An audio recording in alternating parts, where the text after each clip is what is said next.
सुनो तारा आवाजिया ना आवत तोर। काहे नेटवर्क ना पकड़त का? अरे तरी बारवा जइबी घरा में से बतीबी एक पागली है। बोल बोल बोल बोल का बात की बोल। सुना सुनावा जल्दी जल्दी। तू कहिया ले आवत है हो?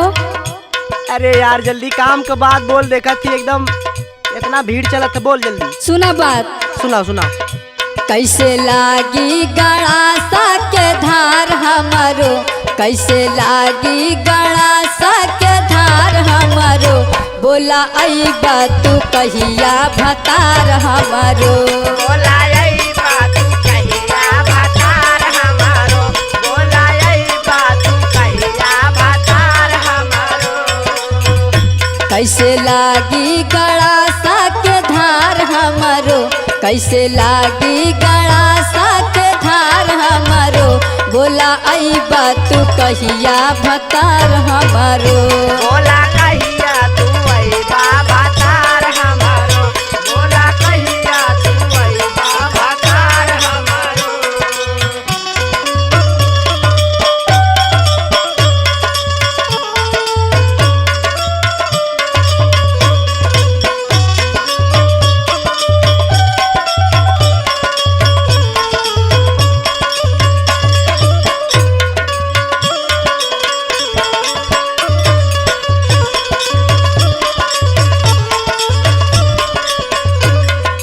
सबर कैले रहा, जल्दी आई।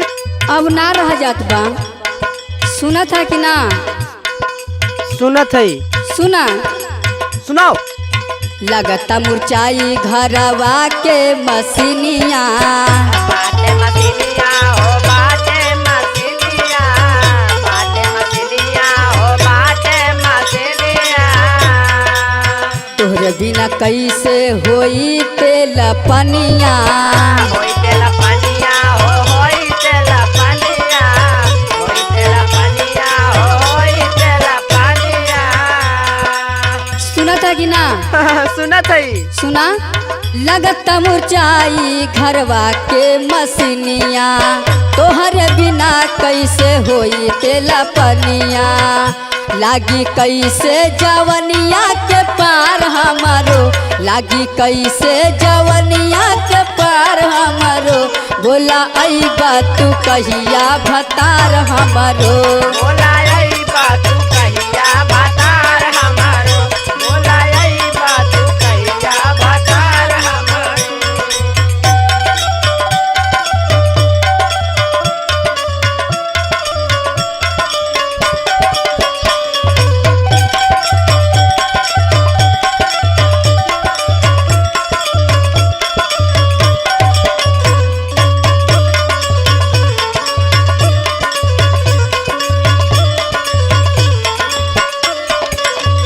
सुना सुनावा। अगर ना आई बना हाँ तो सर सूख जाई जल्ला कि ना? सुना बोला। परती सुखाई जाई पाई नहीं पनिया, पाई नहीं पानिया हो पाई नहीं पानिया, पाई नहीं पानिया हो पाई नहीं पानिया। कैसे करब अकेले हम किसनिया, करब हम किसानिया हो करब हम किसानिया, करब हम किसानिया हो करब हम किसानिया। परती सुखाई जाई पाई नहीं पनिया, कैसे अकेले करब पिया हम किसनिया।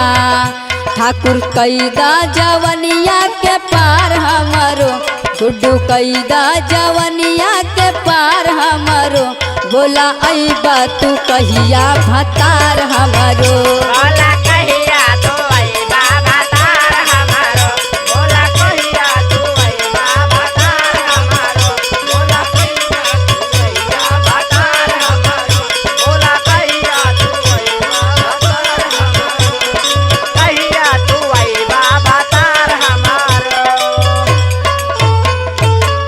जल्दी आई।